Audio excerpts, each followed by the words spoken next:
about these grades is that they are not transparent and that people really don't understand how you arrive at them. Even though you walk through the PowerPoint and then your explanation, clearly your methodology is very complicated. How can the public judge the accuracy or fairness of these grades given that your methodology is so complex? The way you've set things up, we basically just have to trust you, regardless of what we know to be true about our respective schools. Mr. Chair, in the Quinnipiac poll, 75% of the parents polled understood their grade, they said so, and then they expressed an opinion about it. So that's some evidence that we are making things understood. Second point that I want to make is that every single measure in the progress reports is entirely transparent. That is, that anybody in this room, I say that with confidence, anybody in this room can recalculate it from the information that is available. We were very careful not to use any complex statistical methodology, regressions and things like that. Everything is a matter of multiplication and division, that's all. And everything has very clear rules. We have an educator guide and other things that lay out those clear rules. And indeed, there are parents at a number of schools around the city. I'm not saying principals, all of the principals are doing this, but there are actually parents at a number of schools around the city who have taken the underlying data and sent us questions about them that show that they have calculated everything and they know exactly how it works. We have gone around, we've talked to over 20,000 parents, we're doing many more. I've been doing a series, as has Santi, of meetings with CECs where parents are present and where we take them through each of the metrics. We have materials that explain them. And let me then just mention why there is some diversity here, which leads to there being more than one measure. There's a balance.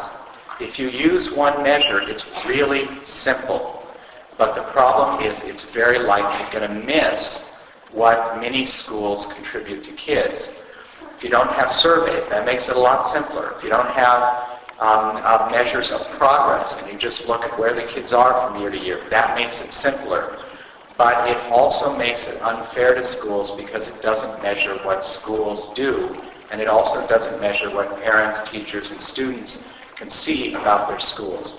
So we have a balance, and the balance is to get as many sources of information as possible into the progress report, to have as many ways of looking at that information as we can do to capture what schools contribute to kids, but then once we've got them on there, to explain in as great care and detail and simplicity as we can how they work. If we are not doing that, we need to do better, and I certainly acknowledge that we want to do better in terms of explaining this to parents. But every occasion we get and every chance we are offered, we take it to go explain these to parents. And my experience has been that those parents who pay attention, come, want to read the materials, are interested, are quite capable of understanding what's taking place in the progress report.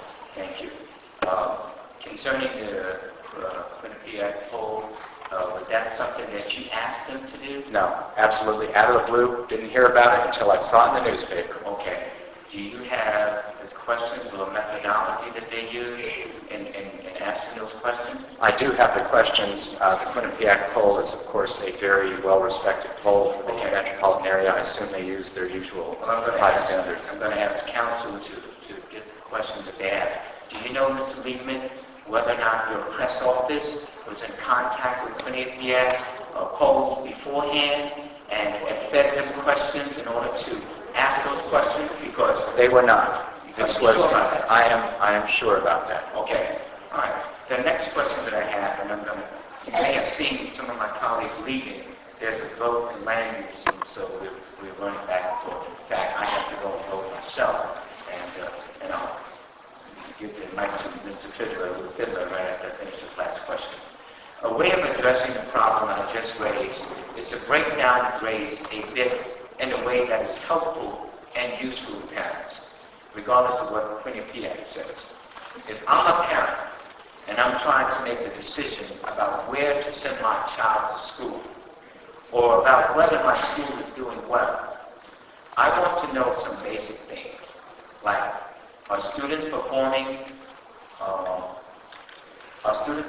on tests over time, meaning over several years?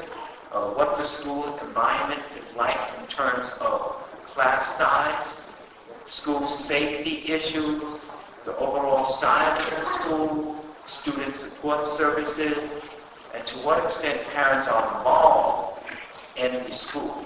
These sort of things that as a parent would want to know.